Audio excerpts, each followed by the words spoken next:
So welcome to shy India academy. మన యొక్క Indian history quick రివిజన్లో భాగంగా ఇప్పుడు నెక్స్ట్ మనం సింధు నాగరికత గురించి చూడబోతూ ఉన్నాం. సో లాస్ట్ వీడియోలో చరిత్ర పూర్వయుగం, ఆ చరిత్ర పూర్వయుగంలో ఏ ఏరియాస్పై ఫోకస్ చేయాలని చెప్పి మనం తెలుసుకున్నాం. ఇప్పుడు మనం సింధు నాగరికత గురించి తెలుసుకుందాం. సో సింధు నాగరికత నుంచి మనకి ఒక బిట్ అనేది గ్యారంటీగా వస్తుంది. అదే ఆ సింధు నాగరికతలో ఏ ఏరియాస్ ఇప్పుడు మనం కోర్ ఏరియాస్గా పరిగణిస్తాం, దాని నుంచి షూర్గా బిట్ వస్తుంది అని చెప్పేసి అంటారు. ఓకే, సింధు నాగరికత గురించి ప్రస్తావన అని చెప్పినట్టు ఫస్ట్గా మన యొక్క ఋగ్వేదంలోని 6వ మండలం.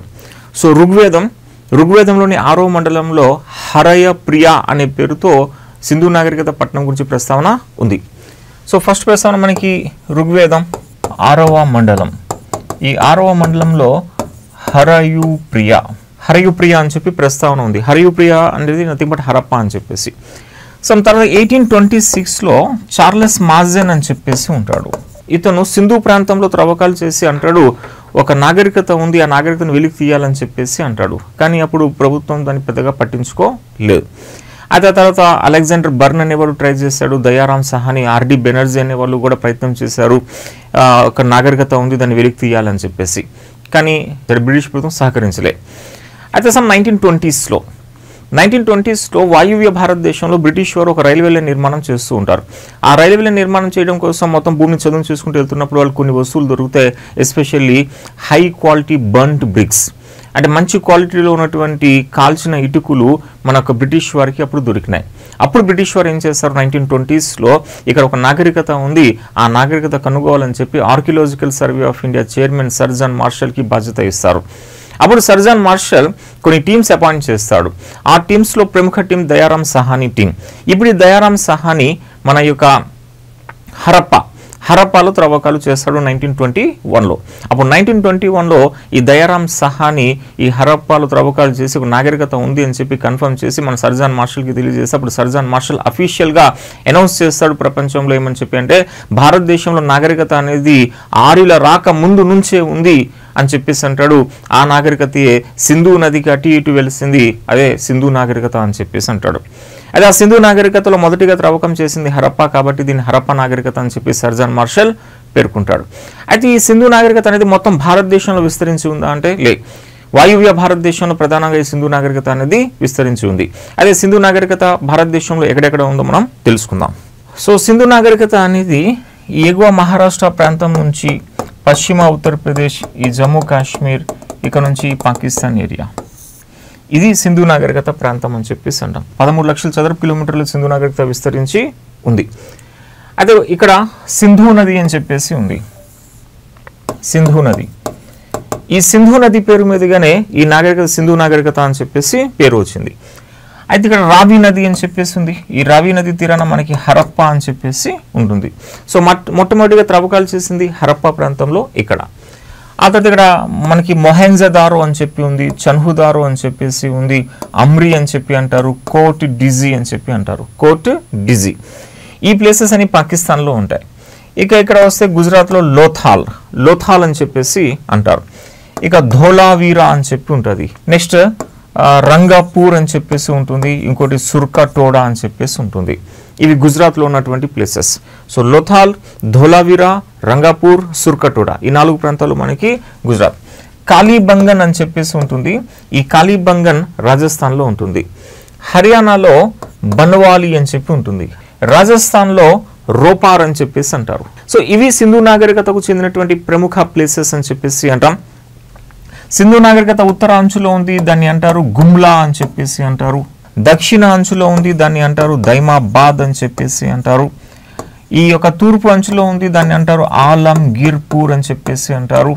ఈ పశ్చిమ అంచులో ఉంటుంది, దాన్ని అంటారు సుట్కా జెండర్ అని చెప్పేసి అంటారు. ఇది అంచులో ఉన్నటువంటి ప్రాంతాలు. అయితే మన ఆర్కియాలజిస్టులు ఈ ప్రాంతాల్లో త్రవ్వకాలు జరిపినారు. ఈ త్రవ్వకాలు జరిపినప్పుడు అక్కడ కొన్ని వస్తువులు దొరికినాయి. ఆ వస్తువుల ఆధారంగా మన చరిత్రకారులు వారి యొక్క చరిత్రను రచించినారు. అయితే దాంట్లో భాగంగా వారి కాలంలో వ్యవసాయం ఎట్లా ఉండేది, వారి కాలంలో వర్తకం ఎట్లా ఉండేది, వారి కాలంలో సమాజం ఎట్లా ఉండేది, మత పరిస్థితులు ఎట్లా ఉన్నాయి, అండ్ పట్టణీకరణ ఎట్లా డెవలప్ అయింది అని చెప్పేసి 5 అంశాలు ఉంటాయి. ఆ తర్వాత ఈ పట్టణాలు ఏమేమి దొరికాయని చెప్పేసి మనకి కోర్ ఏరియా. సో మనకి ఒక బిట్ అనేది వస్తుంది. ఆ ఒక బిట్ ఏంటంటే వీరి కాలంలో ఉన్నటువంటి 5 పరిస్థితులు. ఆ 5 పరిస్థితులు ఏం చూడాలి అంటే వ్యవసాయము, వర్తకం, వీరి యొక్క మతం, వీరి సమాజం అండ్ సేమ్ టైం పట్టణీకరణ అని చెప్పేసి. పట్టణీకరణలో ఈ పట్టణాలు ఏ నదీ తీరాన ఉన్నాయని చెప్పి గుర్తుపెట్టాలి మీరు. ఎవరు త్రవ్వకాలు చేశారన్నది గుర్తుపెట్టాలి. అది ఏ రాష్ట్రంలో ఉందని చెప్పి గుర్తుపెట్టాలి. ఆ ప్రాంతంలో ఏమేమి దొరికాయి అనేది గుర్తుపెట్టాలి. అంతే. ఇది చూస్తే మనకు ఒక బిట్ ఆ పర్టికులర్ ఆ ఏరియా నుంచే వస్తుంది. అయితే ఇప్పుడు ఈ పట్టణాల్లో జరిపిన త్రవ్వకాలు ఆధారంగా ఇక్కడ మనకి వ్యవసాయం అనేది ఎట్లా ఉంది. వ్యవసాయం, సో సింధు నాగరికత వ్యవసాయం మెయిన్లీ ఏంటంటే రబీ సీజన్లో మనకి ఉంటుందని చెప్పేసి అంటాం. అది అక్టోబర్ నుంచి ఏప్రిల్ మధ్య కాలంలో వీరు పంటలు పండించేవారు. వీళ్ళు ప్రధాన పంట బార్లీ అని చెప్పేసి అంటారు. అయితే ప్రత్తి అనేది వీరి యొక్క వాణిజ్య పంట. వీరి వాణిజ్య పంట ప్రత్తి అని చెప్పేసి అంటాం. అయితే వరిని పండించారు అంటే వీళ్ళు వరిని లోథాల్లో పండించారు అని చెప్పేసి అంటారు. రంగపూర్ ప్రాంతంలో ఈ వరిని పండించారు అని చెప్పేసి అంటాం. భూమిని దున్నారు అంటే ఎస్ దున్నారు కాళీబంగంలో. ఈ కాళీబంగంలో చెక్క నాగలి ఉపయోగించారు. ఈ చెక్క నాగలి ఉపయోగించి కాళీబంగంలో ఫస్ట్ టైం భూమిని దున్నారు అని చెప్పేసి అంటాం, చెక్క నాగలి. ఇక పంట కోసిన తర్వాత ఆ పంటని రాతి కొడవలి ఉపయోగించేవారు. ఆ రాతి కొడవలి ద్వారా పండిన పంటని ఇమ్మీడియట్లీ ఎత్తైన ప్రాంతాలు తీసుకెళ్ళిపోయేవారు వరదల నుంచి రక్షణ పొందడం కోసం. అంటే వరదలు వస్తే పంటలు కొట్టుకుపోతాయని చెప్పేసి ఆ పంటను కోసిన వెంటనే దాన్ని ఏం చేసేవారు, ఎత్తైన ప్రాంతాన్ని తీసుకెళ్ళిపోయారు. అయితే వ్యవసాయ పరంగా వీరు ఏదైతే ఉత్పత్తి చేశారో ఇండిజినియస్గా కన్జంప్షన్ అయిన తర్వాత కూడా చాలా మిగులు ఉండిపోతుంది. ఆ మిగులు వర్తక అభివృద్ధికి దారితీసింది. ఇది వ్యవసాయంలో ప్రముఖ పాయింట్స్ మీరు గుర్తుపెట్టాల్సింది. నెక్స్ట్ వస్తే వర్తకం. సో వర్తక పరంగా చూసినప్పుడు స్వదేశీ వర్తకం అండ్ విదేశీ వర్తకం అని చెప్పేసి ఉంటుంది. స్వదేశీ వర్తకంలో ఎక్క అనే ఒక ఎడ్ల బండి ఉంటుంది. ఇది గుర్తుపెట్టాలి మీరు. ఎక్క అనే ఎడ్ల బండి ద్వారా ఈ స్వదేశీ వర్తకం సరుకుల్ని ఒక ప్రాంతం నుంచి ఇంకొక ప్రాంతానికి రవాణా చేశారు. ఇక వస్తే విదేశీ వర్తకంలో లోథాల్. ఈ లోథాల్ ఓడరేవు చాలా కీలక పాత్ర పోషించింది. లోథాల్లో నౌకలు ఉండేవి. ఆ నౌకల్లో సరుకులు ఎక్కించేవారు. అక్కడ నుంచి ఈ యొక్క నౌకల్ని ఏడెన్ అని చెప్పి ప్రాంతానికి తీసుకెళ్లేవారు. ఏడెన్ నుంచి 2 ప్లేసెస్కి వెళ్ళేవారు, దిల్మన్ అండ్ మక్రాన్. ఈ దిల్మన్ అండ్ మక్రాన్ ఈ రెండు కూడా మన ఆధునికంగా చూస్తే దిల్మన్ అనేది బహ్రెయిన్ అని చెప్పేసి అంటారు. మక్రాన్ అంటే సౌదీలోని ఒక పట్టణం మక్రాన్ అని చెప్పేసి అంటారు. అయితే దిల్మన్ అండ్ మక్రాన్ ఈ 2 ప్లేసెస్ ఆఫ్ ఎక్స్చేంజ్. మన సింధు నాగరికత ప్రజలు వర్తకులు ఈ యొక్క సరుకుల్ని ఈ దిల్మన్ మక్రాన్కి తీసుకెళ్తారు. అక్కడ మెసపోటోమియా నాగరికతకు చెందినటువంటి వర్తకులు వచ్చేవారు. మన సరుకుల్ని వాళ్ళకి ఇచ్చేవారు, వాళ్ళ సరుకులు మన వాళ్ళు తీసుకునేవారు. అంటే బార్టర్ సిస్టమ్ ఉండేది. అప్పట్లో వస్తు మార్పిడి విధానం ఉండేది. దాన్ని బార్టర్ సిస్టమ్ అని చెప్పేసి మనం పేర్కొంటాం. మన వాళ్ళు ఎక్కువగా ఏం చేసేవారంటే స్టోన్స్ మెసపోటోమియా నుంచి తీసుకునేవారు. Stones lapis lazuli, turquoise, jade etcetera stones తీసుకున్నారు అని చెప్పి అంటాం. సో వర్తకంలో మన వాళ్ళు చాలా ఆధిపత్యం చెలాయించినారు అని చెప్పేసి అంటారు. తర్వాత మన సింధు నాగరికత యొక్క చేతి వృత్తుల పరంగా కూడా వీళ్ళు చాలా ఫేమస్ అని చెప్పేసి అంటాం. దాంట్లో మెయిన్ ఏంటంటే మిశ్రమ లోహం అని చెప్పేసి అంటారు. ఆ మిశ్రమ లోహం రాగి ప్లస్ తగరం. ఈ రాగి ప్లస్ తగరం కలిపి కంచు తయారు చేస్తారు. అందులో రాగి శాతం ఎక్కువగా ఉంటుంది. వీళ్ళు ఉపయోగించేటువంటి కంచులో ఏ శాతం అధికంగా ఉంటుందంటే రాగి శాతం అధికంగా ఉంది అని చెప్పేసి అంటాం. వీళ్ళు కాల్చిన ఇటుకలు తయారు చేస్తారు, హై క్వాలిటీ. పూసల తయారీ వీళ్ళు చేస్తున్నారు అని చెప్పేసి అంటాం. సదంగా వర్తకాన్ని మొత్తం మీద శాసించినారు. నెక్స్ట్ వస్తే సమాజం. సింధు నాగరికత సమాజంలో వర్తకులు పాలించారు అని చెప్పి ఆర్ఎస్ శర్మ పేర్కొంటాడు. సో ఇది బిట్టి మనకి సింధు నాగరికత కాలంలో సమాజాన్ని ఎవరు పాలించారంటే వర్తకులు పాలించారు ఆర్ఎస్ శర్మ ప్రకారం. లేదు పురోహిత వర్గం ఉండేది, వాళ్ళు పాలించారని చెప్పి డిడి కౌశాంబి పేర్కొన్నాడు. కానీ అధికమైన చరిత్రకారుల ప్రకారంగా సమాజాన్ని ఏలింది ఎప్పుడు వర్తకులు అని చెప్పేసి అంటారు. అయితే వీరి యొక్క భాష ద్రవిడ భాషతో పోలి ఉంది అని చెప్పేసి అంటారు. అంటే ఫాదర్ హిరాన్ అని చెప్పేసి ఉంటాడు. ఈ ఫాదర్ హిరాన్ ఇతను ఏమంటాడంటే సింధు నాగరికత ప్రజల్లో ద్రవిడ ప్రజలు కూడా ఉన్నారు అని చెప్పేసి ఈయన పేర్కొన్నాడు. వీళ్ళ భాష ద్రవిడ భాషతో పోలి ఉంది అని చెప్పేసి అంటారు. వీళ్ళ లిపి అంటే వీళ్ళది బొమ్మల లిపి అని చెప్పేసి అంటారు. పిక్టోగ్రాఫిక్ స్క్రిప్ట్ బొమ్మల ఆకారంలో ఉంటాయి. అది కూడా కుడి నుంచి ఎడమ నుంచి కుడికి ఇలాగ రాస్తారు. ఇలా రాయడం వల్ల సర్పం కదులుతున్నట్టుగా ఉంటుంది. అందువల్ల సర్పలిపి అని చెప్పి అంటారు. ఇలా సర్పలిపిలో రాయడాన్ని ఇంగ్లీష్లో టెక్నికల్గా బౌస్ట్రోఫెడాన్ అని చెప్పేసి అంటారు. ఓకే, సమాజంలో ప్రముఖ అంశాలు మనం గుర్తుపెట్టాల్సినవి. ఇక వస్తే వీరి కాలంలో మతం. సో సింధు నాగరికత మతంకి వచ్చేసరికి మనం తెలుసుకోవడానికి ప్రధానంగా ఉన్నది అంటే స్టియాటైట్ స్టోన్స్ అని చెప్పేసి అంటారు. స్టియాటైట్ స్టోన్. దీంతో ఏం చేస్తారు, ముద్రిక తయారు చేస్తారు. ఈ ముద్రికలో పశుపతి ముద్రిక, అమ్మ తల్లి ముద్రికలు, ఇటువంటి అనేక ముద్రికలు దొరుకుతాయి. సో మనకి ఎగ్జామ్ పాయింట్ ఆఫ్ ఇక్కడ ఇంపార్టెంట్ ఏంటంటే సింధు నాగరికత మతం గురించి తెలుసుకోవడానికి మన దగ్గర ఉన్న ప్రముఖ సోర్స్ ఏంటంటే ముద్రికలు. ఆ ముద్రికలు ఏ స్టోన్స్తో తయారయ్యాయని చెప్పేసి అంటారు, దాన్ని స్టియాటైట్ స్టోన్స్ అని చెప్పేసి పేర్కొంటాం. అయితే ఇందులో మెయిన్ ఏంటంటే పశుపతి మహాదేవుడు. ఈ పశుపతి మహాదేవుని అతి ముఖ్యమైన దేవుడుగా పరుగుంటారు. పశుపతి మహాదేవుడు అమ్మ తల్లి అని చెప్పేసి అంటాం. ఈ అమ్మ తల్లి ప్రధాన ఆరాధ్య దేవత అని చెప్పేసి అంటారు. పావురం, ఈ పావురం అనేది వీరు ఆరాధించినటువంటి పక్షి అని చెప్పేసి అంటారు. ఇక మూపురం ఉన్నటువంటి ఎద్దు, ఈ మూపుర ఎద్దు అనేది వీరు ఆరాధించినటువంటి జంతువు అని చెప్పేసి అంటారు. వీళ్ళు రావి చెట్టుని ఆరాధన చేసినారు అని చెప్పి అంటాం. ఎస్పెషల్లీ వీళ్ళు చూస్తే నేచర్ వర్షిప్పర్స్. వీళ్ళు నేచర్ వర్షిప్, ప్రకృతిని ఆరాధించారు. వర్షం వచ్చింది, వర్షానికి ఆరాధన. చెట్టు నీడ ఇచ్చింది, ఆ చెట్టుకు ఆరాధన. ఎండ వచ్చింది, సూర్యుడికి ఆరాధన. సో ఈ విధంగా నేచర్ వర్షిప్పర్స్గా వీళ్ళని పేర్కొంటారు మతపరంగా విశ్వాసం చూస్తే. అయితే పశుపతి మహాదేవుడి యొక్క ముద్రిక ఇతను చుట్టూ, పశుపతి మహాదేవుని చుట్టూ 4 జంతువులు ఉన్నాయని చెప్పేసి పేర్కొంటారు. ఆ 4 జంతువుల్ని మనం బఫెలో అని చెప్పేసి అంటాం, ఎలిఫెంట్ అని చెప్పేసి అంటాం, రైనో అని చెప్పేసి అంటాం, టైగర్. దీన్నే బెర్ట్ అని చెప్పేసి అంటారు, బెట్, BERT. So buffalo, elephant, rhino, tiger, ఈ 4 జంతువులు పశుపతి మహాదేవుని చుట్టూ కూడా మనకి కనిపిస్తాయి. నెక్స్ట్ దీని పాదాల వద్ద 2 జింకలు ఉన్నాయి అని చెప్పేసి అంటారు. పశుపతి మహాదేవుని పద్మాసన పోజులో కూర్చుని ఆయన పాదాల దగ్గర చూస్తే మనకి 2 జింకలు కనిపిస్తాయి. చుట్టూ కూడా ఆ 4 జంతువులు కనిపిస్తాయి. దాన్ని బెర్ట్ అని చెప్పి అంటాం. Buffalo, elephant, rhino and tiger అని చెప్పేసి అంటారు. ఓకే, వీళ్ళు కోతిని ఆరాధన చేశారు గుజరాత్లో అని చెప్పి అంటారు. గుజరాత్లో కోతిని ఆరాధన చేసినారంట. ఇక పాముని ఆరాధించినారంట ఉత్తర అంచులో ఉన్నటువంటి గుమ్లా అనే ప్రాంతంలో. వీళ్ళు అప్పుడప్పుడు కూడా సామూహిక స్నానాలు చేసేవారు. దానికోసం ఒక పెద్ద స్విమ్మింగ్ పూల్ లాంటిది కట్టుకున్నారు. దాన్ని మహాస్నానవాటిక అని చెప్పి అంట. మహాస్నానవాటిక మొహెంజోదారోలో మనకి దొరికింది. మతపరంగా కొన్ని ఇంపార్టెంట్ అంశాలు. చివరిగా ఇప్పుడు పట్టణీకరణ. సో సింధు నాగరికత పట్టణీకరణ అని చెప్పేసి మనం చెప్పినప్పుడు మెయిన్లీ ఏంటంటే గ్రిడ్ సిస్టమ్. వీళ్ళ యొక్క ప్రత్యేకత గ్రిడ్ సిస్టమ్. పట్టణం చుట్టూ రక్షణ కూడా ఉంటుంది. మధ్యలో కోట ఉంటుంది. కోటని సైటడాల్ అని చెప్పి అంటారు, సైటడాల్. వీళ్ళు ఎక్కడ నిర్మాణం చేసిన రోడ్డు కాస్త రైట్ యాంగిల్లోనే ఉంటుంది. రైట్ యాంగిల్లోనే వీళ్ళ రోడ్స్ నిర్మాణాలు అనేవి కనిపిస్తాయి. సో ఆ విధంగా ఈ మొత్తం రోడ్ల నిర్మాణం జరిగిన తర్వాత రైట్ యాంగిల్ 90 degreesలో లంబకోణంలో ఈ రోడ్ల నిర్మాణం జరిగింది. ఇది చూస్తే ఇప్పుడు గ్రిడ్గా కనిపిస్తుంది. దీన్ని గ్రిడ్ సిస్టమ్ అని చెప్పేసి అంటాం.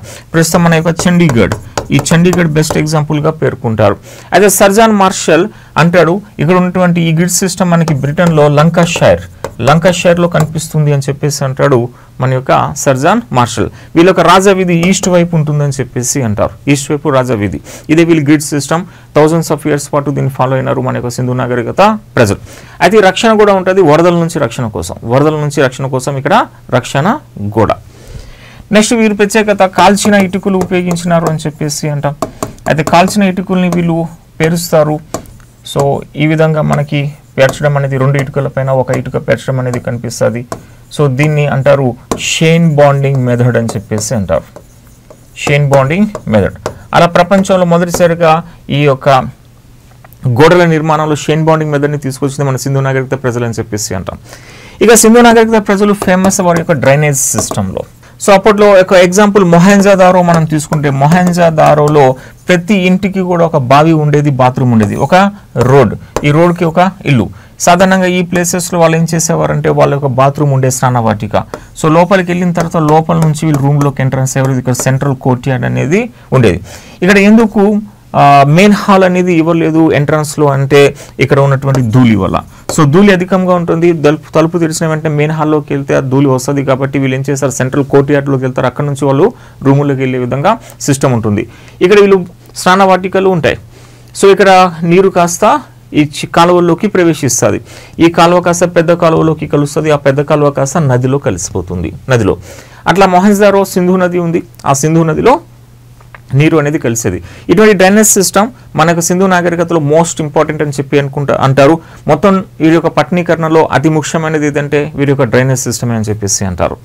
సో ఇది మన యొక్క సింధు నాగరికత ప్రజల్లో కాలంలో అంటే దట్ మీన్స్ సింధు నాగరికత పట్టణాల్లో మనం జరిపినటువంటి త్రవ్వకాల్లో బయటపడిన వస్తువుల ఆధారంగా మన చరిత్రకారులు వారి యొక్క వ్యవసాయాన్ని, వర్తకాన్ని, సమాజాన్ని, మతాన్ని, పట్టణీకరణని రూపకల్పన చేసినారు. అయితే ఇప్పుడు ఈ పట్టణాల్లో మనం చూస్తే పాకిస్తాన్ ఏరియాలో ప్రస్తుతం ఉన్నటువంటి హరప్పా, మొహెంజోదారో, చన్హుదారో, అమ్రి, కోట్డిజీ ఈ 5 పట్టణాలు ఉన్నాయి ప్రముఖమైనవి. సో ఇక్కడ ఏ నదీ తీరంలో ఉన్నాయి అని చెప్పి, ఎవరు త్రవ్వకాలు చేసినారు అని చెప్పేసి, అక్కడ ఏమి దొరికాయి అని చెప్పేసి మనం గుర్తుపెట్టాల్సి ఉంటుంది. అయితే కొన్ని ప్రముఖమైన అంశాలు మేము చెప్తాం, మిగతా మీరు కొంచెం గ్యాదరింగ్ కోసం ట్రై చేయండి. సో ఉదాహరణకి మనకి ప్రదేశం అని చెప్పేసి ఉంటుంది, ప్రదేశం. సో అది ఏ నదీ తీరాన ఉంది, ఏ రాష్ట్రంలో ఉంది, ఎవరు త్రవ్వినవారు, నెక్స్ట్ ఇక్కడ ప్రత్యేకత ఏంటి, అక్కడ ఏం దొరికాయని చెప్పేసి ఉంటాయి. సో దీన్ని మీరు తర్వాత ఒక ప్రత్యేకమైన చార్ట్ రెడీ చేసుకుని ఆ చార్ట్లు దీన్ని ఫిల్ చేసుకుని మీరు ప్రిపరేషన్ చేయండి, లేదా 1, 2, 3 సార్లు దీన్ని చూసుకుంటూ వెళ్ళిపోవాలి. సో అందులో కొన్ని నేనే చెప్తున్నా. హరప్పా. సో హరప్పా అనేది ఇది రావి నది తీరాన ఉంది అని చెప్పి అంటాం. పాకిస్తాన్లో ఉన్న పంజాబ్ అనే రాష్ట్రంలో ఇది ఉంది. సో దీంట్లో దయారాం సహాని త్రవ్వకాలు చేశాడు అని చెప్పేసి అంటారు. అయితే హరప్పా ప్రత్యేకత ఏంటంటే 12 ధాన్యాగారాలు ఉన్నాయి ఇక్కడ, కానీ ధాన్యాగార పట్టణం అని చెప్పేసి పేర్కొన్నాం దీన్ని. సో ఇది మనకి exam point of view important. ఏ పట్టణాన్ని ధాన్యాగార పట్టణం అని చెప్పేసి అంటారు, దాన్ని హరప్పాని ధాన్యాగార పట్టణం అంటే 12 చిన్న ధాన్యాగారాలు కోట బయట దొరికాయి అని చెప్పేసి అంటారు. ఓకే, నెక్స్ట్ ఇక్కడ నటరాజ విగ్రహం దొరికింది అని చెప్పేసి అంటారు. ఒక కాంక్ష అద్దం దొరికింది అని చెప్పేసి అంటారు. ఒక పాము ముద్రిక దొరికింది అని చెప్పేసి అంటాం. ఇక్కడ శవపేటిక సమాధి ఉండేది అని చెప్పేసి అంటారు. శవపేటిక సమాధి. ఇక్కడ శ్మశానం కూడా హెచ్ ఆకారంలో ఉంది అని చెప్పేసి అంటారు. అలా హరప్పాకు సంబంధించినటువంటి అనేక అంశాలు ఉంటాయి. దాంట్లో కొన్ని ముఖ్యమైన అంశాలు అంటే ధాన్యాగార పట్టణం, ఇక్కడ నటరాజ విగ్రహం దొరికింది అంటాం, కాంక్ష అద్దం దొరికింది అంటాం, పాము ముద్రిక దొరికింది అంటారు, శవపేటిక సమాధి ఇక్కడ ఉండేది, హెచ్ ఆకారంలో శ్మశాన హెచ్ ఆకారంలో ఉండే. సేమ్ అట్లానే ఇప్పుడు మనకి మొహెంజోదారో అని చెప్పేసి అంటారు. సో మొహెంజోదారో సింధు నది అని చెప్పేసి అంటాం, సింధ్ రాష్ట్రం అని చెప్పేసి అంటాం. ఆర్డి బెనర్జీ త్రవ్వకాలు చేసినాడు అని చెప్పేసి అంటారు. అయితే మొహెంజోదారో అంటే మృతుల దిబ్బ అని అర్థం. మృతుల దిబ్బ ఇది ఆల్రెడీ గ్రూప్ 2లో అడిగినటువంటి వీటి మృతుల దిబ్బ అని చెప్పేసి దీన్ని అంటారు మొహెంజోదారో. ఇంకొకసారి అంటే అర్థం ఏంటి అని చెప్పి ఇక్కడ మృతుల దిబ్బ అని చెప్పి అంటే మౌండ్ ఆఫ్ డెడ్ అని చెప్పేసి. అది మొహెంజోదారోలో దొరికిన దాంట్లో అతిపెద్ద సమావేశ మందిరం, అతిపెద్ద ధాన్యాగారం, అతిపెద్ద ముద్రిక, అతిపెద్ద అని చెప్పేసి ఇక్కడ మనకి కొన్ని దొరుకుతాయి. ఇది అతిపెద్ద పట్టణం కూడా, ఇది అతిపెద్ద పట్టణం, అతిపెద్ద సమావేశ మందిరం ఇక్కడ దొరికింది. నెక్స్ట్ ఇక్కడ అతిపెద్ద ముద్రిక దొరికింది. నెక్స్ట్ అతిపెద్ద ధాన్యాగారం అనేది మన యొక్క మొహెంజోదారోలో దొరికింది. అండ్ ఇక్కడ ప్రత్యేకత స్నానవాటిక, మహాస్నానవాటిక, గ్రేట్ బాత్ అని చెప్పేసి అంటాం. మహాస్నానవాటిక ఇక్కడ మనకి దొరికింది. దీన్ని కనుగొన్నాడు సర్జాన్ మార్షల్. యాక్చువల్గా త్రవ్వకాలు చేసింది మొత్తం అని చెప్పి మొహెంజోదారో ఆర్డి బెనర్జీ అని చెప్పి అంటాం, కానీ ఇక్కడ ఒక మహాస్నానవాటికను మాత్రం వెలికి తీసినటువంటి వాడు, అక్కడ త్రవ్వకం చేసిన వాడు సర్జాన్ మార్షల్. నెక్స్ట్ ఇక్కడ ఎద్దు ముద్రిక దొరికింది అని చెప్పేసి అంటారు. 2 రాగి గొడ్డలు దొరికినాయి అని చెప్పేసి అంటారు. ఇవి కొన్ని ప్రముఖమైన అంశాలు, కొన్ని మీద గ్యాదర్ చేయాల్సి ఉంటాయి. ఇవి ముఖ్యమైనటువంటి అంశాలు మొహెంజోదారో. ఇక నెక్స్ట్ వస్తే చన్హుదారో కూడా సింధు నది, సింధ్ రాష్ట్రం అని చెప్పేసి అంటారు. నార్మన్ బ్రౌన్ అని చెప్పేసి ఉంటాడు. ఈ నార్మన్ బ్రౌన్ అనేవాడు ఈ చన్హుదారోలో త్రవ్వకాలు చేశాడు. ఓకే, చన్హుదారో ప్రత్యేకత మనం చూస్తే దీన్ని అంటారు బొమ్మల కేంద్రము అని చెప్పేసి అంటారు. ఇది బొమ్మల కేంద్రం. అయితే ప్రత్యేకత ఇక్కడ టెర్రకోట బొమ్మలు ఉన్నాయి. మెయిన్ అంశం ఇక్కడ ఏమిటి అంటే రక్షణ గోడ కోట లేని ఏకైక పట్టణం ఇది. రక్షణ గోడ కోట. సో ప్రతి పట్టణం చుట్టూ రక్షణ గోడ ఉంటుంది, ఒక కోట ఉంటుంది మధ్యలో. ఆ రక్షణ గోడ కోట లేని ఏకైక పట్టణం ఏదంటే చన్హుదారో. ఇక్కడ ఒక అలంకరణ పెట్టె దొరికింది అని చెప్పేసి అంటారు. అలంకరణ పెట్టె. ఇక్కడ ఒక సిరా బుడ్డి దొరికింది అని చెప్పేసి అంటారు. సిరా బుడ్డి. ఇది చన్హుదారోకి సంబంధించినటువంటి ప్రముఖమైన అంశాలు. నెక్స్ట్ వస్తే మనకి అమ్రి ఇది కూడా సింధు నది, సింధ్ రాష్ట్రం అని చెప్పేసి అంటాం. ఎన్జి మజుందార్ త్రవ్వకాలు చేసినాడు అని చెప్పేసి అంటారు. ఆ తర్వాత జేఎం కాజల్ అని చెప్పి ఉంటాడు. జేఎం కాజల్ అనేవాడు తర్వాత కాలంలో త్రవ్వకాలు చేశాడు. అమ్రి ఇది ప్రీ హరప్పన్ సిటీ అని చెప్పాను. దీని ప్రత్యేకత ఇది ప్రీ హరప్పన్ సిటీ అంటే సింధు నాగరికత పట్టణాల్లో మొదటిగా వెలిసిన పట్టణాల్లో ఇది అమ్రి ఒకటి, ఇంకోటి మన ఇండియాలో ఉన్న కాళీబంగన్ అని చెప్పాను. అయితే ఇక్కడ ఒక సంస్కృతి వెలిసింది అంటారు. ఆ సంస్కృతిని జుంగార్ సంస్కృతి అని చెప్పి అంటారు. జుంగార్ అనే సంస్కృతి వెలిసింది అమ్రిలో. ఇది అమ్రి యొక్క ప్రత్యేకత. ఇక వస్తే కోట్ డిజీ. ఈ కోట్ డిజీ కూడా సేమ్ సింధు నది, సింధు రాష్ట్రం ఇక్కడ తవ్వకాలు చేసింది క్యూరే అని చెప్పి పాకిస్తాన్ ఆర్కియలాజికల్ డిపార్ట్మెంట్ 1950s లో తవ్వకాలు చేసినారు ఇక్కడ క్యూరే నేతృత్వంలో. ఇక్కడ దొరికింది రాతి బాణాలు. సో రాతి బాణాలు ఇక్కడ దొరికినాయని చెప్పేసి అంటాం. ఇది అగ్ని ప్రమాదం వల్ల ఈ పట్టణం అంతరించుకుపోయింది అని చెప్పేసి అంటారు కోట్ డిజీ. సో ఇవి పాకిస్తాన్లో ఉన్నటువంటి ప్లేసెస్. సో పాకిస్తాన్ ప్లేసెస్లో మన హరప్పా అని చెప్పేసి అన్నాం, మొహెంజోదారో, చన్హుదారో, అమ్రి, కోట్ డిజీ పాకిస్తాన్ ప్లేసెస్ అయిపోయినాయి. ఇప్పుడు ఇండియా ప్లేసెస్లో మనకి ప్రముఖమైనది లోథాల్ అని చెప్పేసి అంటాం. సో లోథాల్ ఇది భోగావా నది తీరాన ఉంది, గుజరాత్ రాష్ట్రం అంటాం. ఎస్ఆర్ రావ్ అనేవాడు త్రవ్వకాలు చేసినాడు. ఈ లోథాల్ అనేది మీ అందరూ తెలిసిందే, ఇది ఒక ప్రముఖ ఓడరేవు పట్టణం అని చెప్పేసి అంటారు. ఇది మినీ హరప్పా అని చెప్పి పిలుస్తారు. మినీ హరప్పా సింధు నాగరికత సంబంధించిన అన్ని పట్టణాల ప్రజలు ఇక్కడ మనకి కనిపిస్తారు కాబట్టి దీన్ని మినీ హరప్పాగా పిలుచుకున్నారు. దీన్ని కాస్మోపాలిటన్ సిటీ అని చెప్పేసి కూడా పిలిచారు. కాస్మోపాలిటన్ సిటీ అని చెప్పేసి. ఇక్కడ మల్టీ స్టోరీడ్ బిల్డింగ్స్ ఉన్నాయని చెప్పేసి అంటారు. పెద్ద పెద్ద భవనాలు ఇక్కడ ఉన్నాయి అని చెప్పేసి అంటారు. లోథాల్లో మనకి కుండలు దొరికినాయి. ఆ కుండల్లో కొన్ని పంచతంత్ర కథల్లాగా రాసి ఉన్నాయి అని చెప్పేసి అంటారు. నెక్స్ట్ మన యొక్క లోథాల్లో చెస్ బోర్డ్ అని దొరికింది. ఆ చెస్ బోర్డ్తో పాటు డైస్ కూడా మనకి దొరికినాయి. ఇక్కడ సతీ సహగమనం ఉంది అని చెప్పి చరిత్రకారులు అనుమానిస్తున్నారు. ఎందుకంటే ఒకే గోయిలో 2 స్కెలిటన్స్ ఇక్కడ దొరికినాయని చెప్పేసి అంటాం. నెక్స్ట్ ఇక్కడ ఐవోరీ స్కేల్ అని చెప్పి దొరికింది. ఐవోరీ తెలిసిన ఒక స్కేల్ ఇక్కడ దొరికిందని చెప్పేసి అంటాం. ఇది లోథాల్కి సంబంధించి. ఇక ధోలావీరా అని చెప్పేసి అంటారు. ఓకే, ఇక్కడ ప్రత్యేక నది లేదు. ఇది గుజరాత్ రాష్ట్రం. ఆర్ఎస్ బిస్త్ అనేవాడు త్రవ్వకాలు చేసినాడు అని చెప్పేసి అంటాం. ధోలావీరా అతిపెద్ద పట్టణంగా ప్రస్తుతం దీన్ని యునెస్కో గుర్తింపు కూడా ఈ ధోలావీరాకి వచ్చింది. ఇక్కడ ప్రత్యేకత అంటే పట్టణం 3 భాగాలుగా విభజన చేయబడింది. ఎగువ, మధ్య, దిగువ, అప్పర్, మిడిల్, లోవర్ అని చెప్పి పట్టణం విభజించబడింది. అది ధోలావీరా అని చెప్పేసి అంటారు. ఇక్కడ ఒక ముద్రిక దొరికింది. ఆ ముద్రికలో ఒక 10 గుర్తులు ఉన్నాయి ఈ యొక్క లిపికి సంబంధించి. సింధు నాగరికత లిపికి సంబంధించిన 10 గుర్తులు మనకి ఒక ముద్రిక దొరికింది. అది ఒక ధోలావీరా అని చెప్పేసి అంటారు. రంగపూర్ ఇది భదర్ నది తీరాన ఉంది. ఎంఎస్ వాట్స్ అనేవాడు త్రవ్వకాలు చేశాడు. ఇది కూడా గుజరాత్ రాష్ట్రంలో ఉంది. రంగపూర్లో ప్రత్యేకత ఇక్కడ వరి పండించారు అని చెప్పేసి అంటాం. రంగపూర్లో వరి పండించారు, అదొకటి. ఓకే, నెక్స్ట్ ఇప్పుడు సుర్కటోడా అని చెప్పేసి అంటాం. ఈ సుర్కటోడా ఇక్కడ ఒక ప్రత్యేక నది మనకు కనిపించదు గుజరాత్. ఇక్కడ జగపతి జోషి. సో జగపతి జోషి అనేవాడు త్రవ్వకాలు చేసినాడు అని చెప్పేసి అంటాం. ఇక్కడ గుర్రపు అవశేషాలు దొరికినాయి అని చెప్పేసి అంటారు. గుర్రపు అవశేషాలు సారంగా గుర్రం గురించి మన సింధు నాగరికత ప్రజలు తెలియదు. అయితే ఇది ఆర్యులకు చెందినటువంటి గుర్రంగా పరిగణిస్తారు. అలా గుర్రపు అవశేషాలు సుర్కటోడాలో దొరికాయి. నెక్స్ట్ ఇక్కడ మనకి పాట్ బరియల్స్ అని చెప్పి కనిపిస్తాయి. కుండల్లో సమాధి చేయడం అనేది కనిపించింది మనకి సుర్కటోడా ప్రాంతంలో. ఇది మనకి గుజరాత్లో ఉన్న ప్రముఖ ప్లేసెస్గా పరిగణిస్తారు. నెక్స్ట్ వస్తే కాళీబంగన్. సో కాళీబంగన్ ఇది కాస్త ఘగ్గర్ నది తీరాన ఉంది అని చెప్పేసి అంటారు. ఘగ్గర్ నది మన యొక్క రాజస్థాన్ రాష్ట్రం అని చెప్పేసి అంటాం.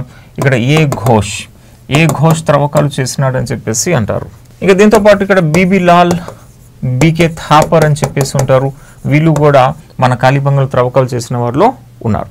అదే కాళీబంగన్ ప్రత్యేకత ఏంటంటే ఇది ఫస్ట్ ప్రపంచంలో భూమిని దున్నారు. ఇక్కడ ఫస్ట్ ప్రపంచంలో భూమిని దున్నినటువంటి గుర్తులు మనకి ఇక్కడే దొరికినాయి. ఇది గ్రూప్ 2లో మనకి ఆల్రెడీ యూపీఎస్తో కూడా అడిగాడు. ప్రపంచంలో ఫస్ట్ భూమిని దున్నింది ఎక్కడంటే కాళీబంగన్ అని చెప్పేసి అన్నాం. ఇక్కడ ప్రత్యేకత ఏంటంటే గుండ్రని ధాన్యాగారాలు దొరికినాయి మనకి. గుండ్రని ధాన్యాగారాలు. అతిపెద్ద ధాన్యాగారం అంటే మొహెంజోదారో అని చెప్పేసి అన్నాం. 12 ధాన్యాగారాలు అంటే హరప్పా అని చెప్పాను. గుండ్రని ధాన్యాగారాలు అంటే కాళీబంగన్ అని చెప్పేసి అన్నాం. నెక్స్ట్ ప్రత్యేకత ఏంటంటే బ్రిక్ చాంబర్. ఇక్కడ మనకి బ్రిక్ చాంబర్ బరియల్ సిస్టమ్ అనేది కనిపిస్తుంది. దీన్ని సిస్త్ అని చెప్పేసి అంటారు. సో ఇటుకలతో ఒక చాంబర్ కట్టి దాంట్లో సమాధి చేస్తే దాన్ని సిస్త్ అని చెప్పేసి కూడా మనం పేర్కొంటాం. ఇది మనకు కాళీబంగన్లో కనిపిస్తుంది. ఇక్కడ అగ్ని వేదిక అని చెప్పి దొరికింది. ఫైర్ ఆల్టర్, వైద్యం చేసినారు కాళీబంగన్లో అని చెప్పేసి పేర్కొంటారు. ఇలా కాళీబంగన్ కూడా ప్రముఖ అంశాలుగా అంటారు. నెక్స్ట్ వస్తే బన్వాలి. సో బన్వాలి ఇది సరస్వతి నది తీరాన ఉంది. దీన్నే రంగోయి నది అని చెప్పేసి పేర్కొంటారు. ఇది హర్యానా రాష్ట్రంలో ఉంది అని చెప్పేసి అంటాం. ఇక్కడ త్రవ్వకాలు చేసిన వాడు కూడా ఆర్ఎస్ బిస్త్ అని చెప్పి అంటాం. లైక్ ధోలావీరాలో త్రవ్వకాలు చేసిన ఆర్ఎస్ బిస్తే బన్వాలీలో కూడా త్రవ్వకాలు చేసినాడు. ఇక్కడ మనకి బార్లీ అవశేషాలు అధికంగా దొరికినాయని చెప్పేసి అంటాం. కుమ్మరి చక్రం ఇక్కడ దొరికింది అని చెప్పేసి అంటారు. ఇక్కడ పూసల తయారీ కేంద్రం ఉంది అని చెప్పేసి అంటారు. ప్లస్ ఇక్కడ పులి పులి ముద్రిక దొరికిందని చెప్పేసి అన్నాం.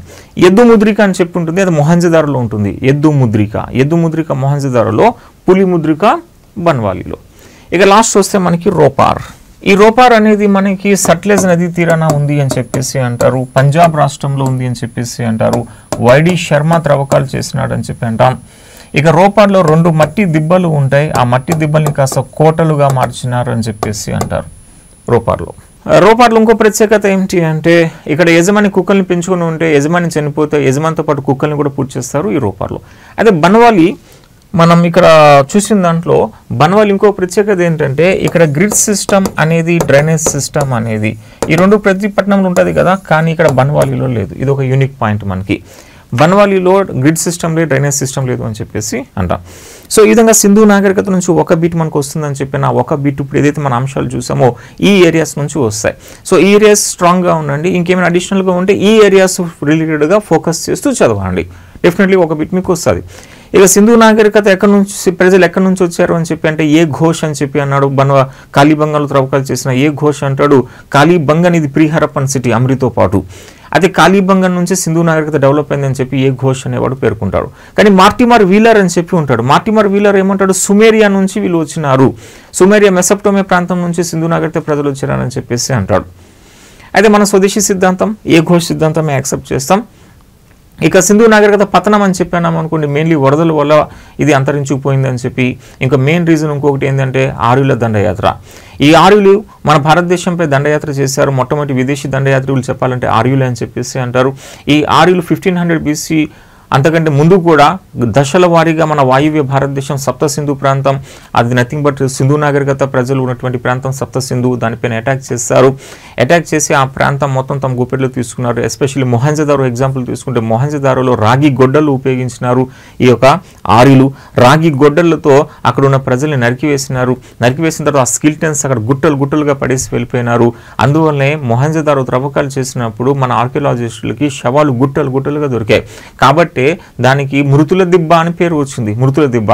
అసలు ఆర్యుల దండయాత్ర ప్రముఖ కారణాల్లో ఒకటి మన సింధు నాగరికత పతనం అవడానికి. ఇక వస్తే భూమి సారవంతాన్ని కోల్పోయింది అని చెప్పి అంటాం. థార్ ఎడారి విస్తరించింది అని చెప్పేసి అంటారు. ఇలాగ కొన్ని మిస్లీనియస్ రీజన్స్ ఉన్నాయి. మొత్తం మీద సింధు నాగరికత 1750 తర్వాత నెమ్మదిగా అంతరించుకుంటూ పోయింది. అప్పుడు వచ్చారు మన ఆర్యులు అని చెప్పి. అది ఈ ఆర్యులు నెక్స్ట్ చాప్టర్లోకి యూజ్ చేస్తుంది. సో దీంతో మన సింధు నాగరికత 1B2 కవర్ చేసేసినాం. అయితే మీ అందరికీ ఇది చాలా యూస్ఫుల్గా ఉంటుంది, ఫోకస్ చేయండి అండ్ నెంబర్ ఆఫ్ టైమ్స్ వినండి, ఆటోమేటిక్గా మైండ్లోకి వెళ్ళిపోతుంది. సో నెక్స్ట్ వీడియో మళ్ళీ మనం ఆర్యులతో కలుద్దాం. Thank you.